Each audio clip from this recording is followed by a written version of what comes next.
Great to connect with you all in this relatively low carbon way. Saves a lot of flying, and it doesn't eat into our schedules as much, so I'm very pleased and honoured to join with you. I won't say too much beyond maybe my own story, and as an invitation to people to ask questions to try and make this as interactive as possible. I mean, my own story in a way is as an academic activist, which may be familiar to many of you listening and involved in this conversation, about how can we bring academic learning to what I think is a watchword of the 21st century in terms of activism. Knowledge is power, so arm yourself. How can we have evidence-based activism? How can we have a critical view of the current structures of power, of the economy? You mentioned the Marcellus Shale and fracking. Fracking is sadly an issue here in Ireland as well.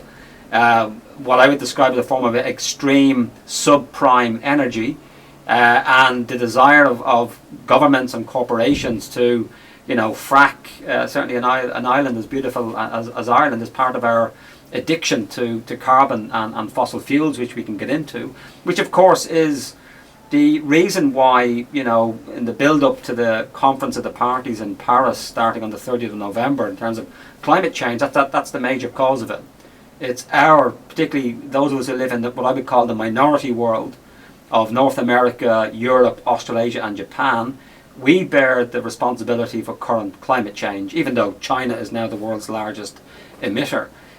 So there's issues there of science for me as an activist. Certainly my own activism is motivated by an ethical imperative in terms of doing the right thing by the next generation, my concerns for those suffering injustice as a result of climate injustice around the world, but partly a personal issue. I've got 2 young daughters, and I want to be able to look them in the eye in many decades hence and say to them, well, your dad tried something.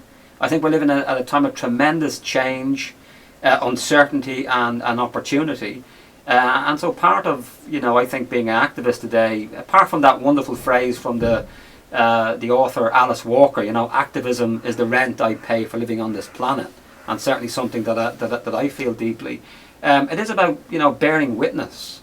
It is about connecting with other people who may be involved in different struggles around the world. I mean, it's clear that on the fracking issue there's a lot of commonality, there's a lot of learning that could be shared between different fracking movements, and I think energy politics is going to become such a central part of the transition from what I call unsustainability. I mean, that's the reality. I mean, I'm a professor of green political economy. I've been studying issues of sustainable development, in inverted commas, for almost 3 decades, and I now look back over a lot of that work that I've read and done and think we started off on the wrong premise. The premise should be that we live in a world of unsustainability.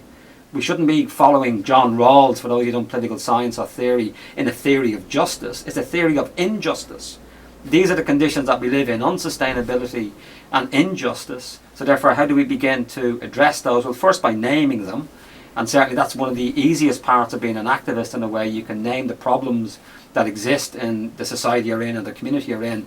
What's often more difficult is what's the positive vision that replaces it, and how can you build alliances and coalitions? And that issue of strategy is something that I think that I'd be interested in sharing with you, your own ideas or questions you may have of me. So I won't say any more than that, and I'll just throw it open then for questions. All right, who wants to ask the first question? I'll ask the first one. There we go. Morning, John. My name is Sean Craig, and I'm from the area up here in North Country. And first, I want to ask if you're a fan of The Clash. Fan of the Clash. Oh, I fought the law. The law won. Yes, indeed. Second question. Whose responsibility do you think it is to help out island nations such as Fiji as the sea level rise? Well, to me, this is an issue, to go back to what I said earlier. It's the responsibility of the rich carbon-dependent nations on the planet. They're the cause of what we're currently existing. Because of the time lags in the climate change system, we put up greenhouse gases now, so it's not just carbon dioxide, and that's a major issue. It's also methane and other gases. But they've been, as a result of American, US, French, Irish emissions going back to the post-war period, we have a moral responsibility in terms of compensation, because I think, sadly, just being realistic about it, we ain't going to meet the 2-degree global average increase target. I do think that the issue now is how do we adapt to a climate changed world. Well, certainly we should be looking at mitigation in terms of reducing, climate changing greenhouse gases. We now have entered into, some people call it the Anthropocene, that human beings are now a force of nature on the planet, and the climate change is happening already, and we have to start adapting to it. And I think, although I don't know enough about the particular details, that at those low-lying atolls, because often they're only maybe 1 or 2 meters above sea level, and if sea level rises as a result of global warming and so on, it means those folks have to move. I mean, and to me, it's not just about the physical relocation and the discomfort, it's the loss of an entire way of life. I mean, I don't think we can even begin to imagine what it's like, not just to have to move your home, but to lose all the meanings. That sense of connection to place is gone, and that's almost incompensatable. But these are the type of difficult issues we're going to have to deal with. Who should pay, when it should be paid, and indeed asking those island nations if, because we cannot stop the inevitable rise of the waters, and you're going to have to leave the island that you're on, what do you think would be adequate compensation, rather than assume that we just give them some other island somewhere else. But I do think it's the responsibility of the minority world, the industrialized, carbon-dependent world of Europe and North America.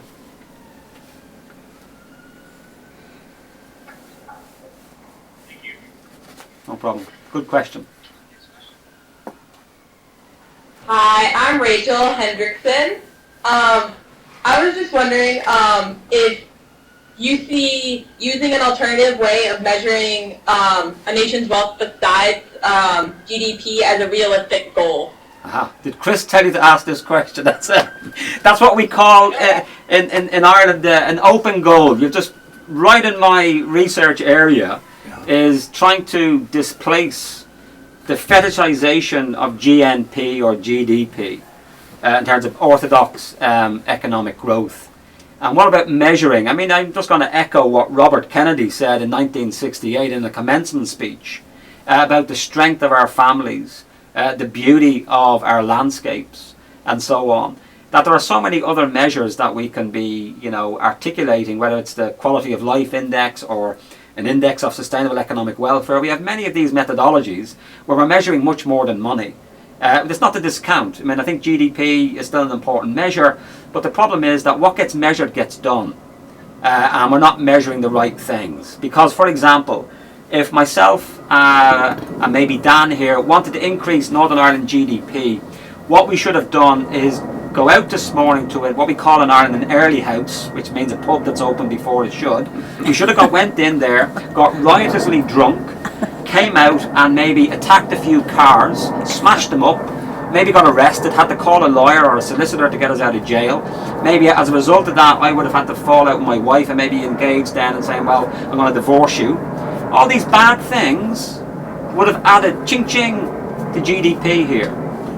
Because it does not distinguish between negative and positive expenditures. It's simply a measurement of overall expenditure. Now, to me, that seems a bit nuts. That surely we want to try and find a way of having a measure of social progress which takes away negative aspects and only leaves the good stuff, the positive elements. And a lot of my work is around trying to propose alternatives to GDP. I've come up with ideas of economic security, sustainable welfare, quality of life.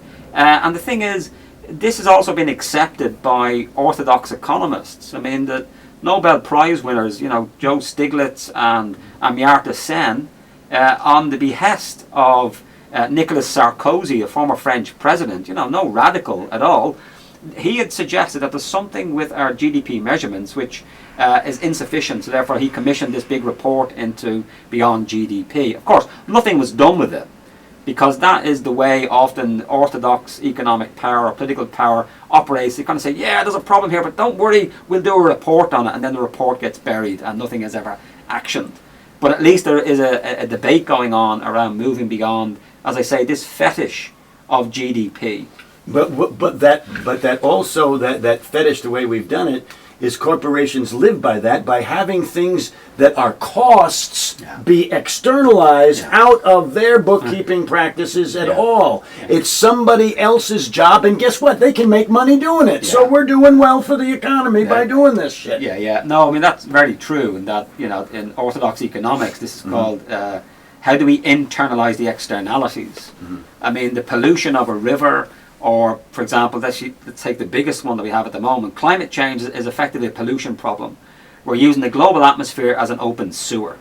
And therefore you can make money from that because you can then pollute, but you're not actually paying the cost. It's paid by other people, the future, and so on. So a big issue alongside this question of moving beyond GDP is how do we start having full cost accounting? How do we internalize all the costs? And the one I use with my students, which horrifies them, I say, because a lot of them do this, when you fly from Belfast to Prague for a stag weekend or an away weekend with your friends, you are not paying the full cost of the impact on the environment of that flight, because aviation fuel isn't taxed.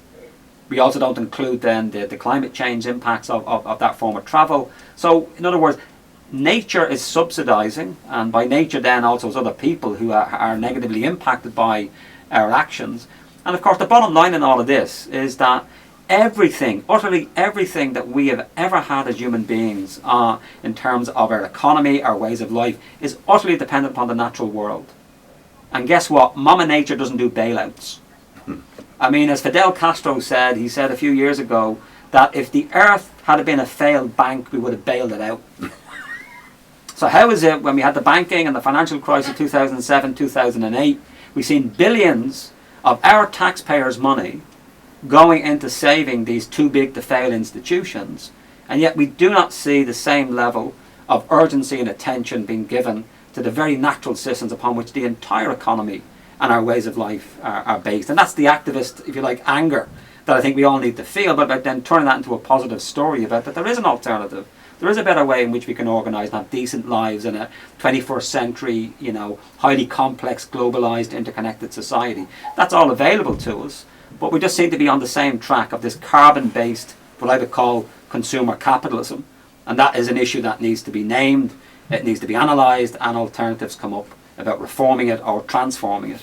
I've been joined by two other colleagues. I've been joined by the Dean of Engineering, who has 3 degrees from Clarkson University, John Williams, and Mark Almond, who is a longtime veteran teacher of environmental science. I will open the floor here to questions from my colleagues.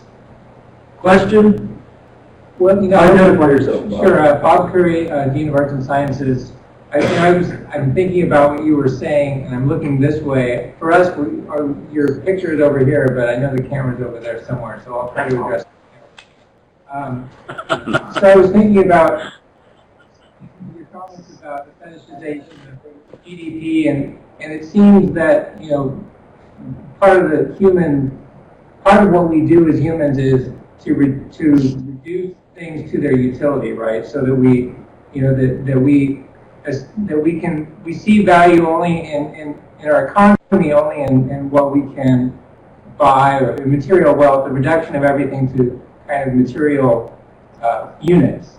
And you see the same treatment of the landscape, the natural world, in that we look at the natural world and all we can really see are resources that can be exploited.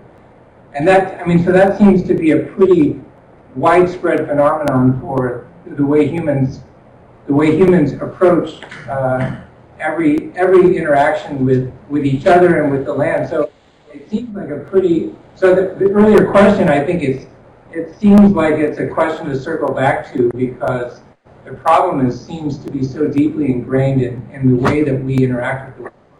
It just seems, and I don't mean to be a downer. I'm actually I consider myself something of an activist as well, but it troubles me that unless we can come up with a paradigm that really can replace that fetishization or that reductionism, and it has to be something that aligns with how humans interact with the world. And so it seems like a deeply sociological, psychological kind of fix that we have to seek here, not merely like a political one. So I don't know, and I'm not even sure there's a question in there, except that are we, is part of your work addressing just the problems of suggesting alternate ways of measuring wealth or measuring happiness or using those as a measurement? Is it also talking about how do we shift human consciousness in a way where that we can actually see value in things that we currently don't value? Like, for example, we don't value clean air enough, clearly, because we allow polluters to pollute it free, essentially, and we have for a very long time. So I'll stop talking now. Wow, a great question. A lot of issues in there that maybe we can start to unpack. I mean, one way to think about this is in terms of something like prosperity. I think that's a positive attribute that everybody could get behind, but then it's asking, what does prosperity actually mean? And a lot of my work is looking at both the empirical but also the conceptual aspects of trying to say, what is the point beyond which orthodox economic growth is no longer adding to human well-being, where it becomes, in the words of one of the most famous ecological economist, Herman Daly, that some of you may have heard of, what he calls uneconomic growth. And so it seems to me that we have a system that has only positive feedback mechanism. From a systems point of view, we have a positive feedback mechanism. We've got no negative feedback in our economic growth system. I mean, just to illustrate that, as many of you would probably be aware, that the capitalist system that we have now needs about 3% per annum economic growth just to stay steady. Now, what that means is that in 25 years, that's doubling of the economy. So that's a doubling of throughput, of energy use, because even though technological improvements have certainly made energy efficiency much better, and the classic one being the car, for example, that cars are certainly much more fuel efficient than they were before. But guess what? We're now driving more, and we also have more cars. So this is what's called the Jevons paradox, or the paradox of efficiency, that unless you address the issue of consumption, directly addressing, ways of life or views of the good life or a view of prosperity, it seems to me that focusing on what I call techno-optimism becomes mythic. And you can see this in everything from, solar radiation management as a geoengineering solution to climate change, or carbon capture and sequestration, two extremely unproven technologies, but they are now built into a lot of government thinking because they want to continue on the orthodox economic growth path of business as usual. It's what I call, and I've written a recent paper on this, I call it biofuel the Hummer. So we keep the same economic growth system, the same parameters of a materialistic view of the good life, which, by the way, my definition of the modern view of the good life, which is central to everything we're talking about here, is a simple one-sentence definition. Whoever dies with the most stuff wins. That's the essential message that our cultures and societies are sending out there to our young people in terms of measuring prosperity and indeed success, and that needs to be challenged. Now, whether we call that a change of consciousness, which I'm often a little bit uncomfortable about, because that sounds very dictatorial and authoritarian, it's about trying to put out there a different perspective of a good life. And for me, it's very complex, but I'll just give you one example of it. For me, in all my studies and indeed activism, it's about exchanging stuff for time. I think the new currency of an alternative way of life has to be slower, where we have more meaningful free time. By free time, I don't mean enforced unemployment. It is about saying, why is it that over the course of industrial civilization for the past 250 years, our technological prowess has led to less people working more rather than more people working less. And it does seem to me that one of the conclusions I've come to in my 2 decades or so work is that it has a new vision of the good life, which challenges some of these issues we talked about in terms of GDP and this consumerist way of life, has to do with presenting a different vision of the good life, and therefore of society, which is based much more around meaningful free time. And that is an issue that you have to then bring out to the public. You've got to get people behind it, explain what this would mean. And that isn't easy, because you're up against an entire mediascape, the cultural norms are based around a different view of the good life, and often you feel like a salmon going against the flow. But then, as I always say, only dead fish go with the flow.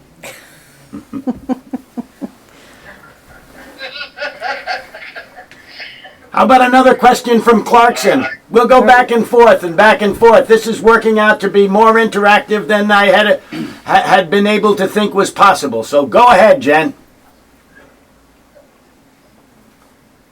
Hi, John. Thanks for doing this. My name is Daniel Wall, and my question for you is, do you see the emergence of candidates for office, such as Bernie Sanders and Jeremy Corbyn, more socialist candidates? Do you see this as a possible beginning of a new paradigm shift, say, in Western society?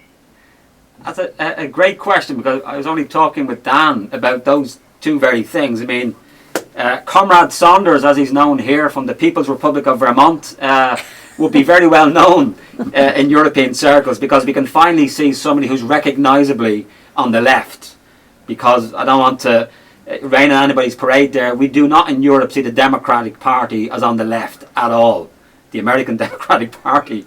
But that's partly a reflection of how far to the right I think the American political spectrum is.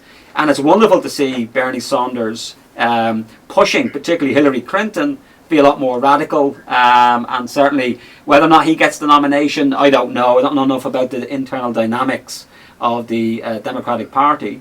Jeremy Corbyn took us all by surprise here in Ireland and Britain, because he was an outsider. He only got his nomination in 1 minute before the deadline because he couldn't get enough Labour Party MPs to sign his nomination forms. So he was just seen as like a stalking horse.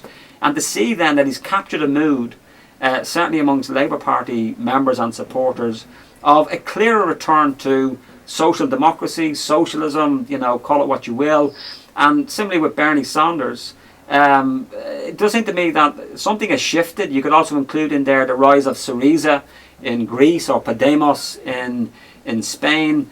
Although, of course, Syriza then may give you an indication of what might happen. Syriza came in on a wave of left-wing radicalism, popular support in January, and then by June they were fighting amongst themselves, having to do a bailout deal because Mama Merkel had decided that they had to suffer in terms of the austerity programme and so on. But these are the practical strategic issues every radical party or politician has to face. So certainly for me, I think it's too early to tell as to whether or not this signals a larger scale change. But for the first time in a long time, left-right politics is back in Britain, for example, where there's now a clear left-right alternative that wasn't there under the Blair years and so on. But whether or not Saunders, and my sense is that in America you've got the best democracy money can buy, and whether or not Saunders has the money in terms of being able to win the nomination and then go on. I think realistically my heart says yes, go Bernie. My head says he probably won't make it, but at least if he's pushing the likes of Clinton to be a more clearly definable on the left and being progressive. Although, on the one hand, as I was saying earlier, I think it'd be great for America to have its first female president, but she's also a warmonger, in my view. So in terms of some of the things she's done. But I do think people are hungry for conviction politics. There is a sense that the blandness of what we've had in Britain between two versions of Tweedledum and Tweedledee, in terms of Labour and Conservative, they're over. Now, whether or not Corbyn, for example, can galvanise sufficient of the electorate behind him, because the Tory government here in Britain won an outright majority against expectations. People were expecting another coalition between the Conservatives and Liberal Democrats. They didn't win that.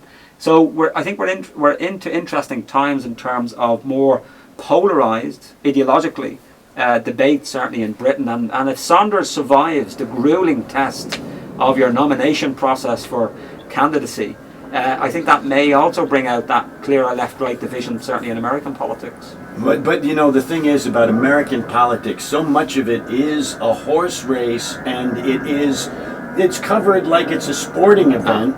And at this point in time, this far from the election, you look at the other side of it, and Trump is way ahead in that. And in reality, I look at American politics, and it is two faces of capitalism: the smiley face of capitalism when it's the Democrats, and the frowning face when it's Republicans. The hope that we can get beyond that to a wider spectrum is something that I try to, and I'm sure you do too, try to push with our students and younger people to look wider than what we traditionally have. No, I completely agree in terms of, while it's important in terms of what goes on the federal level in America or electoral politics here, whether it's Westminster or the Northern Ireland Assembly, politics is so much more than just simply elected office. And I think it's about radicalism in our communities, it's about workers' cooperatives, it's about allotments, it's about alternative ways of producing. These are all forms of leadership and activism. And I think we can, to go back to use a term I use with GDP, we can fetishize representative democracy as the be-all and end-all of political activism. It's one part. I think it's an important part because it's where legitimacy, often power and resources lie, but it doesn't encompass the entirety of what we in liberal democratic states can actually do in terms of seeing that democracy and citizenship and activism go far beyond simply the electoral politics which happen once every couple of years. Hey, my name is Brent Kelly. I sort of want to move the discussion a little bit away from the consciousness side and maybe more toward a little pragmatic side. It seems to me that one of the difficulties really is information. And you talked about the lack of conviction in politics and in consciousness both. And it seems to me that part of that is that we achieve a sort of paralysis based on the fact that there are so many alarming events in the world today. And additionally, they're so complex that it is extremely difficult to understand truly what is at the core, what is at the heart, what would be the solution rather than just treating a symptom. Yeah. And it seems to me that that is a very big part of moving from apathy into sort of social awareness that would create what you're sort of suggesting. No, Just great. your thoughts on that. No, great question. I couldn't agree more in terms of the importance of having an analysis of dealing with the root causes of these issues, and for me they lie in a complex of what I call carbon consumer capitalism, in that we've created a system which has psychological dimensions. I mean, it's a test I give my students. I say, just for a week, note down all the messages and ads that tell you you're doing okay. You don't need to buy anything. The whole basis of our economy is based on us making us anxious, making us want to buy stuff. And so therefore there's a psychological dimension. But that's actually good for the economy, because then there's a sense in which being a consumer is to be a dutiful citizen of our societies. Because if you don't buy, that means the system isn't growing, people are out of jobs and so on. And I think initially for me, it's just trying to explain to people of this treadmill of production and consumption that we're on, and saying, but there are alternatives. And I go back to the issue of time. It's about how do we have a sufficiency of material goods and services to meet all our needs and our wants.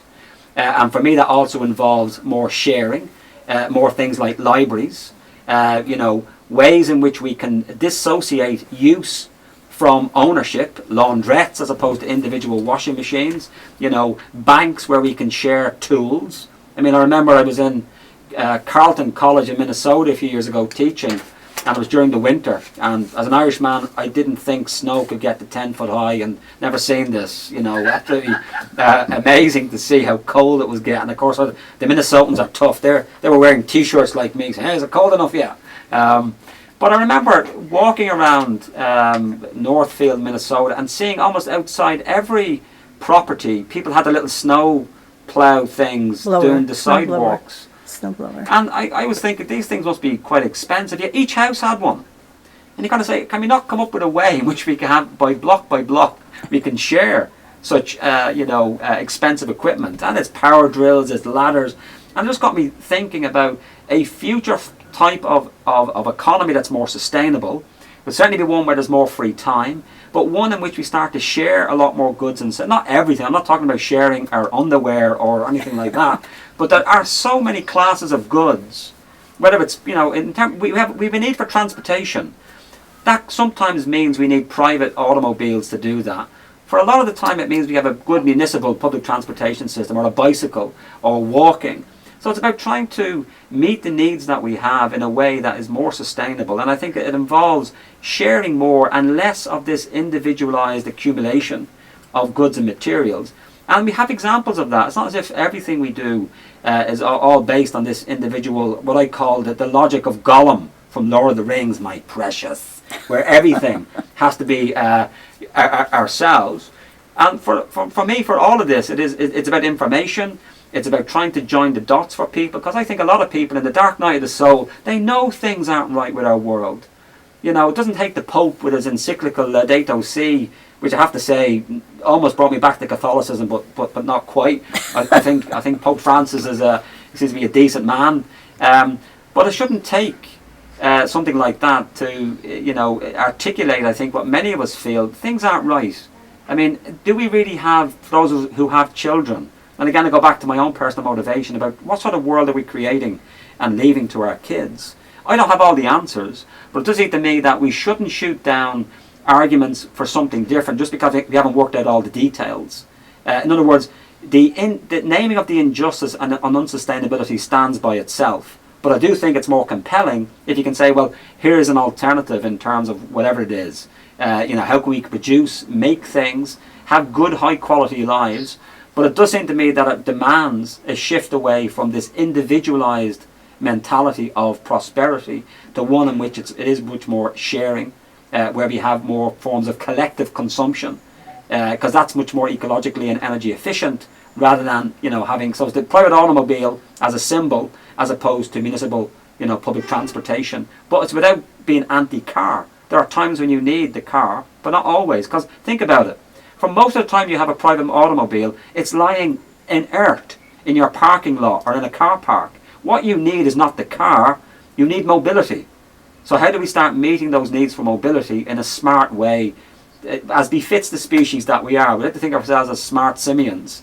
But it seems to me that, to use an adage I often use, if you were to ask a scientist to design our economy, anybody with any knowledge of the second law of thermodynamics would tell you the system we've created is nuts. It's based on the idea that a subsystem of a larger system which isn't growing. The Earth isn't growing. Largely with the exception of solar radiation we get every day, everything is fixed on the planet. Yes, it's got regenerative processes and certain resources. So why would we think that the human economy, which is a subsystem, how can the subsystem grow faster and bigger than the fixed parameters of the larger system? It's like a balloon. And I think that to me is the language we need to start talking to people about, framing the issue, just giving that image of a growing balloon within a fixed system. So our job is, how can we live well within limits? Would you follow up from Alfred to what we just said? I think I'm good. Thank you. Any other questions? Okay, another question from Clarkson then.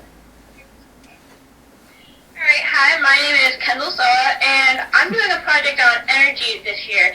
And I was planning on focusing on why we haven't really switched to these renewable forms of energy, because we have the ability to put solar panels everywhere, to put windmills everywhere, but we haven't. And I know you briefly talked about it in your lecture, but I would like to hear your thoughts specifically on why we haven't made this dramatic shift. It's an excellent question, and it comes at a good time. I'm involved in an Irish Environmental Protection Agency funded project on looking at the Irish energy system, on energy transitions and comparing it with other countries. And looking at that, we have to realise that the infrastructural change that's needed is massive. Even if there was a decision by Bernie Sanders, who gets elected to America, and an executive order saying, right, we're going to switch to renewables, you're talking at least a decade, if not more. So the sunk costs of the carbon-based system will not be easily transformed. We need things like smart grids. We need to start engaging in the engineering and indeed the cultural transformation of the electrification of our lives. I mean, for me, that's what the renewable energy future is, about the electrification of our lives, from transportation, environmental, friendly electric cars, our heating systems clearly going electric and so on. And that the infrastructural changes are quite large. And if you look at the history of energy transformations, it's tied up with issues of power and politics, and the power of ExxonMobil and Shell as against renewable energy companies. We also have a major issue, if you pull back the veil of the renewable energy transition, which has been stalled, is issues of the finance. Where's the capital going to come from? And when we don't get a global deal, on carbon, pricing, this sends out signals to investors in the wrong way to continue on the carbon-based energy system. When we see our pension schemes investing in carbon, so this is the finance side, which often is missed out. It's not just an engineering issue in terms of the energy transition, it's also the financing and the capital provision of that particular energy transition. And so I think it takes clear government determination to signal that we're going to be moving on a different path. It is about the engineering problems, but for me, most of the issues of the transition from unsustainability, and particularly in terms of energy, are not engineering problems. I think, there are a few issues we need to work out. How do we, develop smart grids? How do we move the electrification of, densely populated urban areas? I think we can solve those. The issues are political, and they're often cultural in terms of this is unfamiliar territory to people. But I think that's where we get into the vision, because it's an old saying. I think it's from the Bible. You can tell I'm a very collapsed Catholic. Still the Bible haunts me. Is that, and the saying is, without vision, there the people perish.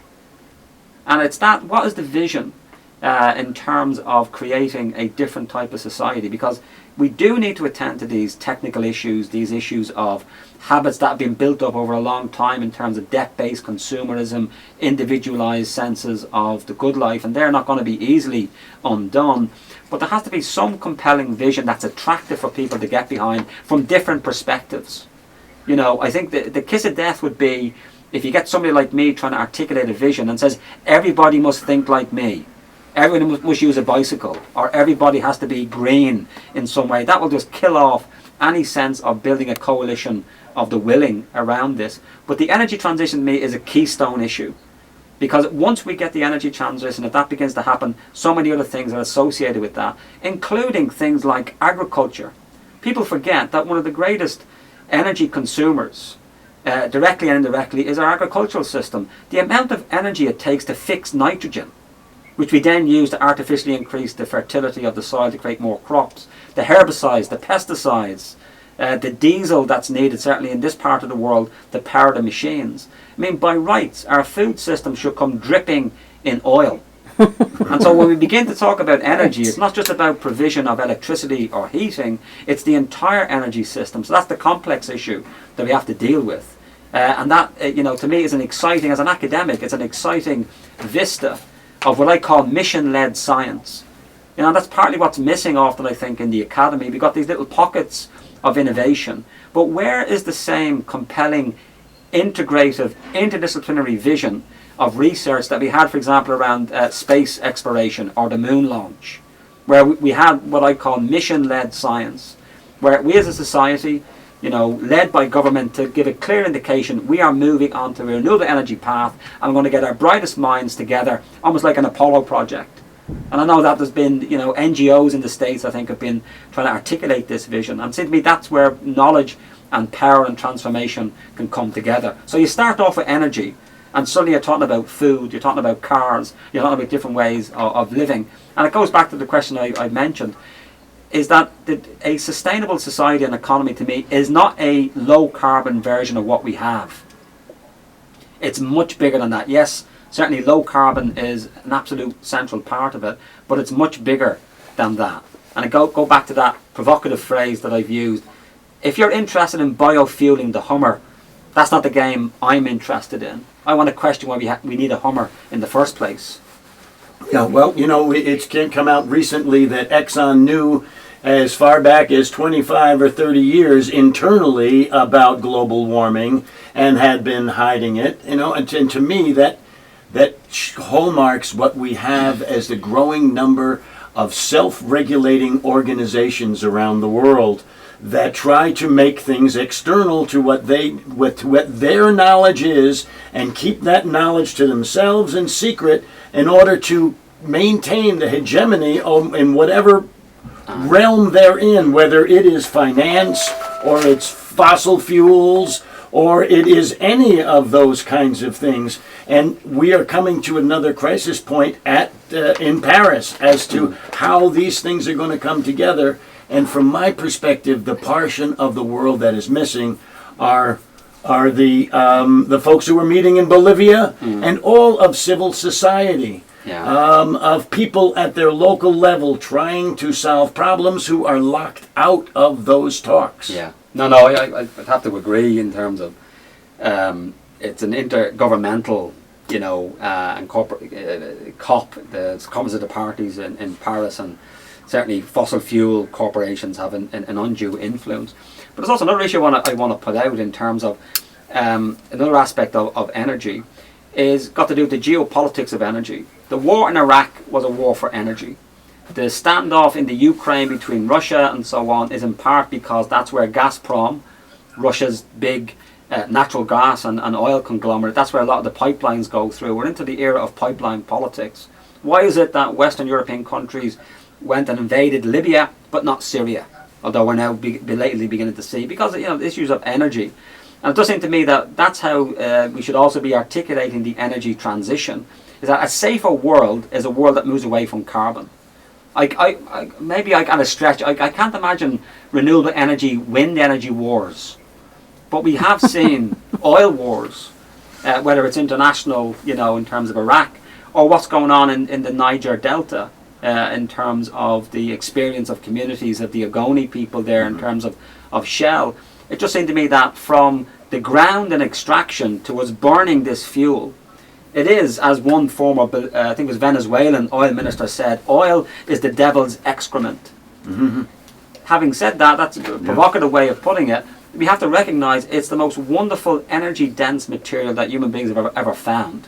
But for me, and this is the positive valorization of oil, is that it's far too precious as a chemical composition to be burning it. We've got much better uses for oil than burning it. So I think we can be certainly, yes, critical of oil as an energy source because of its climate changing characteristics. Yes, how corporations have got undue power as a result of our addiction to oil. Because the issue I always say to people is, tell me one thing in any of the rooms that we're in here, the 3 rooms represented in this conversation, one thing in the room you're in that isn't made in whole or part or transported in whole or part without the use of oil or coal or gas. We've built an entire civilization that is systematically addicted and dependent upon this particular source. But of course, there's a responsibility for citizens as well, that we cannot simply criticize governments and corporations when we ourselves are choosing often to live these lives. So when people criticize, governments for the war in Iraq and so on, say, well, you're driving your car. You are in a way implicated in the reasons why our states took it upon themselves to engage in these geopolitical adventures because of our systematic addiction to oil. So it's a responsibility upon citizens, and this is what I find quite exciting, that at the grassroots level people are moving away from that high resource, high carbon, high consumption forms of life, and they act as demonstration projects that different ways of life are possible. And the final thing I would say, just in relation to the research I'm currently doing, is that one of the things I've found is that we see a lot of emphasis, certainly in governmental documents and so on, about the importance of innovation. And usually innovation is seen as technological or somehow a commercially exploitable idea. Well, what about social innovation? What about funding low carbon, high quality ways of life that can act as experiments and case studies we can learn from? And to me, this is where the importance of that issue of knowledge, power and transformation come back together, about reclaiming the language of innovation away from its simple technological or commercial prospect. It is also about social innovation, as I say, low carbon, high quality ways of life that we can try and figure out, learn from, and ultimately I think sustainability and a sustainable way of life will be different in Belfast than it will be in Boston. Different in Boston than it will be in Bangalore or Berlin or Beijing. I'm running out of B's. Brisbane. That there is not going to be one size fits all, which is what we have with a carbon-based system. You go around the world, you see the McDonald's, you see the sprawl, you see the big houses, you see the carbon and car dependency. We have a one-size-fits-all economic model, which is now, becoming replicated across the world. The alternative is not a one-size-fits-all sustainability model. It's going to be that sustainabilities will be very different in different places, depending upon the culture, the ecological resources available to them, and so on. Okay, let's move back to Alfred then. Are we going to get a poem today, Joseph? Well, I don't know if we're going to get a poem, but I wanted you to know that we're sitting in a brand new Student Leadership Center, and it is a carbon-free entity with geothermal heating. It is state-of-the-art, and now I will have another of my colleagues perhaps ask a question. Steve, introduce yourself. Hi, my name is Stephen Jacoby. I teach environmental science here at Alpha State College. And last year in September, I went to the People's Climate March in New York City with 300,000 of my closest friends. And then, but I felt that all the people there were kind of preaching to the choir. And anytime you mention environmental costs in this country worked into the GDP or costs for corporations, it's called a socialist ideology. And I just would like to know how do we get other people involved? How do we get the students that I invited here to come this morning who are not here? How do we get a broader awareness? What can we do in practical terms to get a broader awareness among our citizens, including the young people? No, you're touching an issue that's very close to my own heart in terms of, to me the issue is framing. How do we frame this? And I think too often Greens and environmentalists, we've been like the party pooper. With a person going around at a party saying, don't be drinking, don't be doing this, and it's that kind of annoying greener than thou, holier than thou attitude, which has done a great disservice to the transition that we're talking about. For me, and I speak now partly as a politician, I never use the language of environmentalism. I never talk about sustainability. I don't even talk about climate change. These things are meaningless for most ordinary folk. I talk about security, decent jobs, healthcare, a sense in which if you fall sick, you're going to be taken care of. I mean, I know this is a different discourse than you have there in America, where our public healthcare system is seen as some sort of socialist, totalitarian dictatorship, in which case, yeah, I'm happy to be a member of that, and so what? It works, and so on. But the one language I found that might work in terms of certain sections of our communities is a religious language, frankly.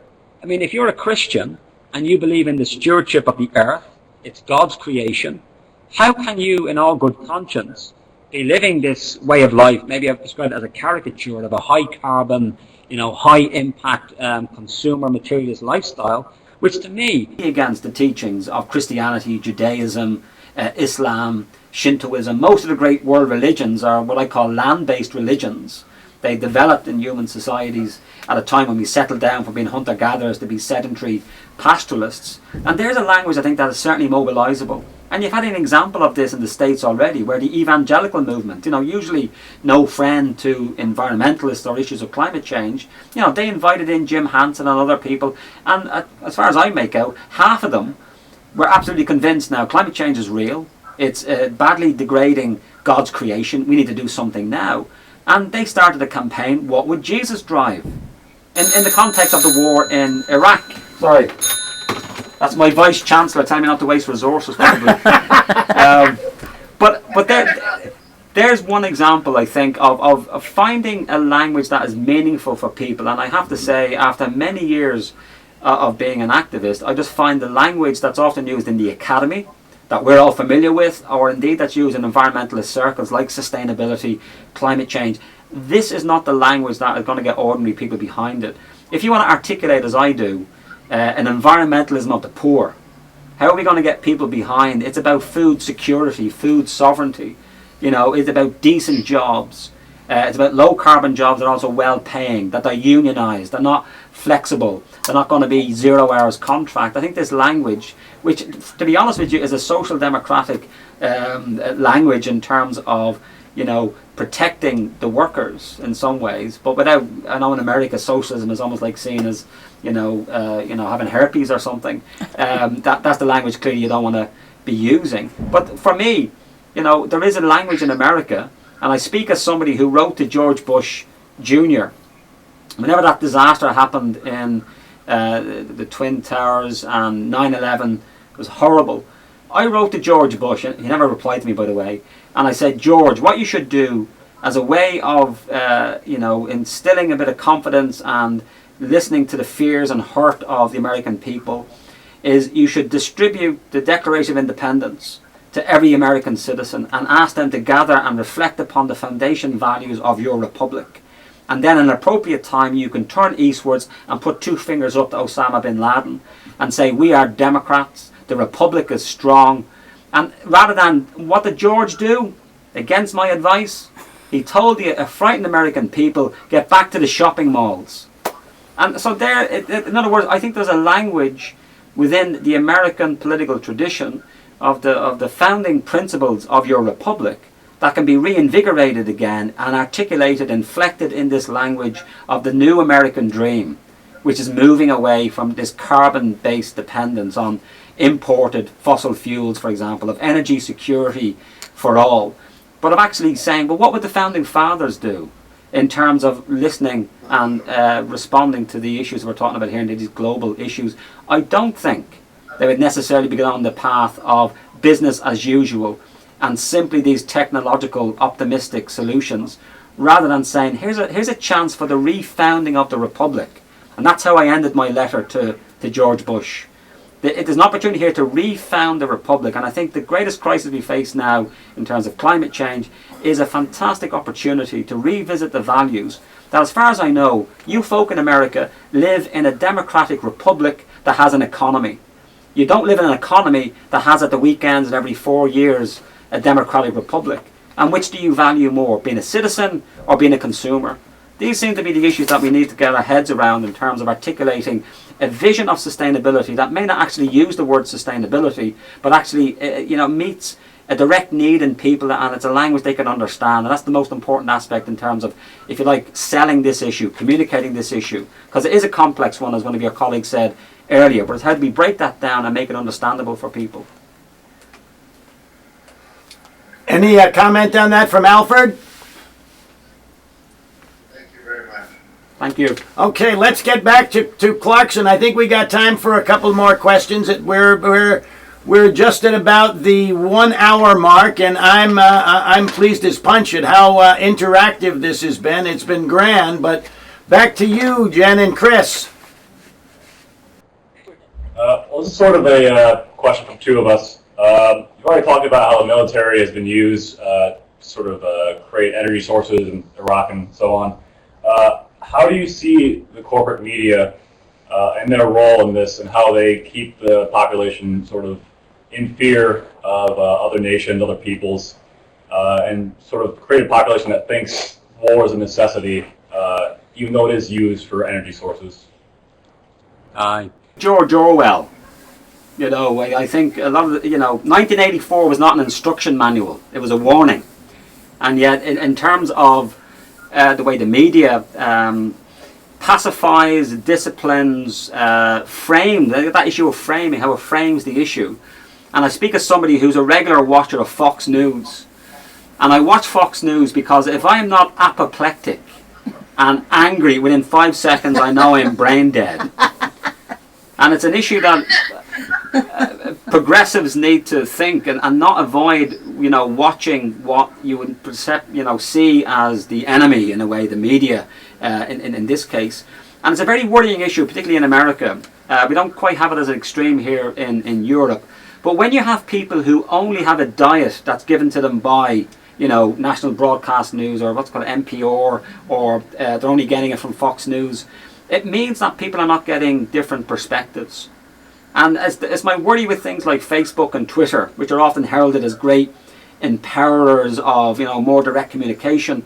My experience of them, and there's some studies to point this out, it's what's called the echo chamber effect, that people on Facebook can defriend you, as has happened to me. I've engaged in political debates here with local politicians, and then suddenly when I'm asking, maybe the wrong question, they defriend me and then they don't hear my voice. So the discussion continues on, but anybody who is challenging that perspective is ruled out, which means then what's left is the preaching to the choir, as somebody mentioned earlier, this kind of thrilling effect of people then becoming more extreme. And so the issue of who controls our media is an essential issue in a democracy. And I do think, yes, despite what I said about Facebook and Twitter having downsides, it's also very empowering in that it can be direct peer-to-peer communication and so on. And of course, digital media is the way of the future. That's where most people now are getting their information. That trend will continue. But really what we have to do, and again I give the example of the British Broadcasting Company here in Britain, is a public service broadcaster where everybody can drink at the same media pool, as it were, and extremely high standards of journalistic integrity. And it's about how do we start beginning to provide people with media outlets that they can trust. And part of my observation of what's happened in America is that the polarization that's happened in terms of Republicans and Democrats and everything from climate change to gay rights and so on, it's almost like there are two Americas now, where people are literally inhabiting different intellectual worlds because of the sources of media, and there's no longer one American people. And that goes back to the issue of the founding fathers, of the founding myths and principles of your great state. To me, they're the resources that need to be interrogated, disinterred, used to recreate a pluralism. It's not about everybody agreeing, but it seems to me that the levels of intemperate exchange that you have in America is frightening. I mean, not just what we would see as a buffoon in Donald Trump. We will overcome is the slogan in terms of his very funny hairdo. But he is attracting that Tea Party, anti-big government perspective. And certainly it's something that needs to be listened to in a similar way that we have in Europe now. There's a very strong anti-immigrant feel. And we shouldn't be condemning often working class people for just automatically being racists. We've got to understand their concerns, what's going on, and try and find a way of articulating those and finding solutions to them.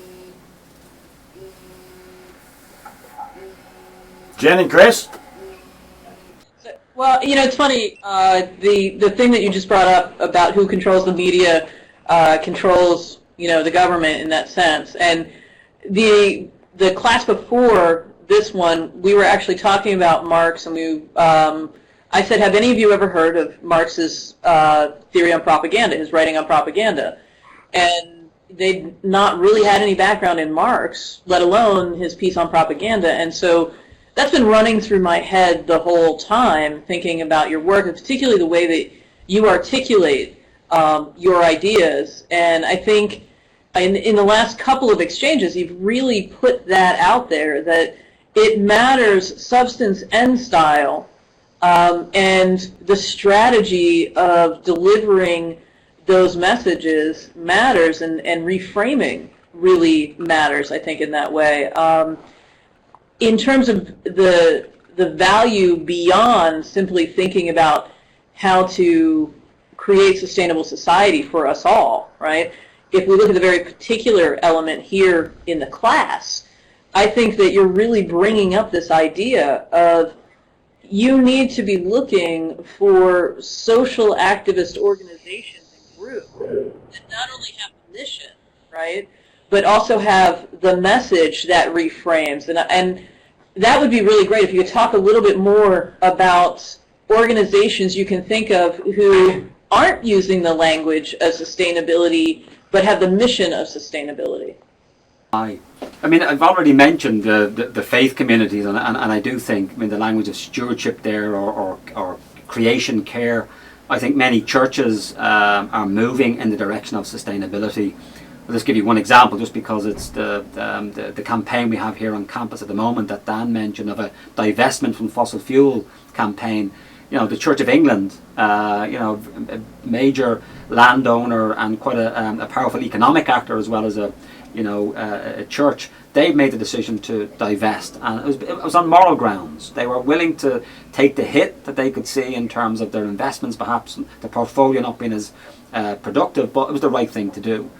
So I think definitely there are folk in faith communities, Christian and non-Christian, that I think are moving in the direction of sustainability without necessarily using that language. I would also think that there are many peasant communities around the world, and I would include Ireland in that. We're basically a peasant people. That's why you cannot get elected in Ireland just by sticking your poster up. I have to knock every door at least 10 times. People like to shake your hand, look you in the eye, and that to me has always been a great quality of a peasant, in that you know you're not going to take anything just on trust or what you read. You want to see someone and meet them. So in that, I think many peasant communities around the world are already sustainable, already low carbon. Maybe indigenous cultures have expressed this. You know, you got buen vivir in Latin America, you know, written into the Bolivian constitution in Ecuador and so on. They're not using the language that perhaps would be familiar with what we're talking about, sustainability and so on. They're talking about the good life, you know, as they see it. I also think, but less obviously, many trade union movements, I'm speaking here of the European context, they're moving in the direction of, I would say, sustainability. But they call it low carbon, green, decent jobs. It's about jobs for them. But they can see that jobs in the fossil fuel industry are going to be short-lived, because it's inevitable. It's up there now with death and taxes. We have to move away from fossil fuels. We have to find a different energy source. That's going to be a decades-long project. And certainly the Trade Union Congress in Britain, they are beginning to articulate, not as strongly as I would like them to, in terms of a green, decent, low-carbon job strategy. But they're not talking about necessarily climate change. They're talking about how can we secure good, well-paying, unionized jobs for our members. And they see the advantages of moving into the renewable energy industry, which often is more labour-intensive than capital-intensive. That's one of the downsides as well of the carbon energy source. It's extremely capital-intensive. And certainly it does provide jobs, but you can provide more jobs if you go down the path of, say, Germany, which implies, I think it's 250,000 people are now in their renewable energy industry. So that the trade union movement is now seeing the opportunities to move to clean tech as an economic opportunity, not just one to be done for a moral issue of the next generation, or indeed to address issues of climate change.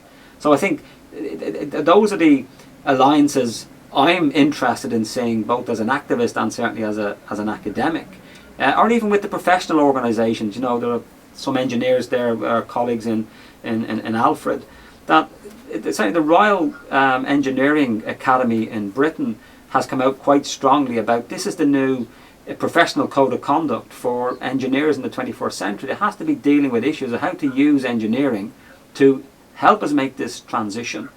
Yes, certainly, we should be producing the best engineers possible so they have good careers, but it's also that engineering speaks to a higher calling in terms of it's there to make the world a better place. And I think it's a recovery of those inherent goods of the knowledge that we have, many of us who are trained as academics or have professional competencies. It's about what is our obligation as professionals. Often as we have the privilege to be in a university system where we can maybe look up a little bit ahead than other folk who are in 9-to-5 jobs all the time and see what's coming.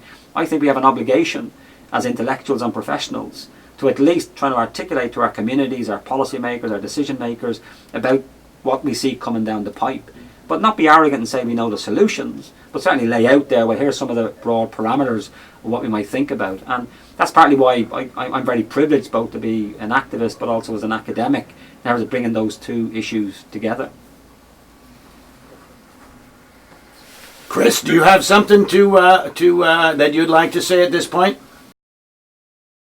Yeah, John, I just you've aligned yourself with the Green Party. So can you just talk a bit about what are the great obstacles a member of the Green Party faces in a small country like Ireland?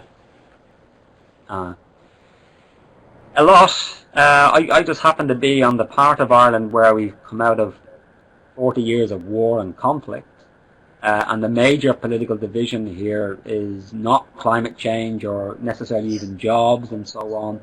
It's between unionism, British unionism, people who want to maintain the link between Northern Ireland and the rest of the United Kingdom, and Irish nationalism, who want a united Ireland. And my difficulty is trying to articulate a political vision which is not about that issue, because often that issue is about the past. And I often say that certainly in politics in Northern Ireland, where I live, we march into the future looking backwards. You know, we can tell you we're a very historicized society. We can tell you what went on 200 years ago, but looking ahead, you know, what is the next generation? I mean, that's my concern, and that's the challenge I have, is that without being disrespectful to people who really do think that that issue between Protestant and Catholic or Unionist and Nationalist is the most important issue, is to try and park that or find a way in which these issues of sustainability, of, for example, we're on an island in Ireland. We have abundant sources of renewable energy. The fuel is free. I keep telling people the fuel is free. You know, the tides come in, they go out. We have tidal power. We have solar power, even though we don't often get that much sun. As I was telling Dan, that's how we know it's summer in Ireland. The rain is warm. But we have plenty of wind. So how do we begin? And for me, this is the idea of a common vision for this post-conflict society I live in, where my politics often doesn't fit where people are at, is to present them with a vision of a clean, green, renewable energy Ireland, where we could be exporting clean, green energy to the rest of Europe, that provides jobs, that reduces our fuel poverty, that actually starts to, you know, mean that Ireland actually pays its way in terms of our climate change commitments. Because it's part of the frustration I have as a politician. I represent an area in Hollywood where I live. It's 1L, we call it 1L of a town, unlike the one in California, where people are in fuel poverty because they're living in badly insulated homes. So part of me, the issue, to go back to energy, is not just about how do we produce more energy, but actually where's energy efficiency, energy conservation. There are thousands of jobs in retrofitting our energy leaky homes here in Belfast, which I would call them climate change jobs, because if you have an energy tight home, you're obviously wasting less energy and so on. You're keeping people warm, and particularly because this is where social justice and environmental justice coincide. I mean, not 2 miles from the university where we are now, there are older folk in our community who have to make the horrible decision as the winter comes along to heat or eat. And so, you begin to see, here's a solution that reduces fuel poverty, means our older people in particular are not going to have this fear, or we have excess winter fuel deaths as a result of people having not enough money to heat their homes. We reduce our climate change emissions, and we provide jobs. What's not to like? What's not to like? The issue to me is not a technical one, or even a policy one, it's the political will.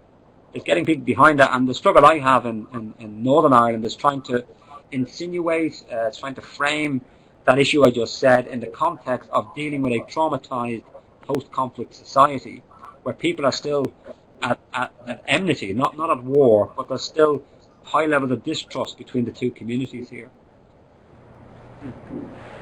Thank you. Well, I think we've just about come to the end. Thanks for that question, Chris. I mean, that really brings it around to you and your community.